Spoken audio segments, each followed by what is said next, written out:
করলেন কালকে রাত্র অ্যাপ্রক্স অ্যারাউন্ড 12:40 দিকে আমার কাছে একটা খবর আছে, ইনফরমেশন আছে যে সইংমা সেগুনে নাড়াওড়া টিলা একটা মাঠের মধ্যে কবর খোলা যাওয়ার একটু আগে আর কি, মাঠের মধ্যে জঙ্গলের মধ্যে রাখা আছে।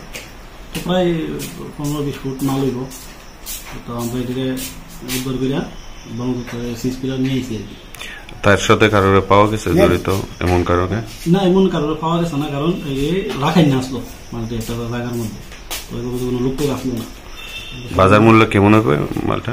15-20 ফুট 40-50 হাজার টাকা ধরে দেবো। এখন কই আছে মালগুলা? মালগুলো আমরা ফরেস্ট রেঞ্জ অফিসে হ্যান্ড ওভার করে দিচ্ছি। চরিলাম রেঞ্জ। আপনি কি দায়িত্বে আছেন অফিস? আমি একটু এফিউজন পুজোলাতে আছি। নাম?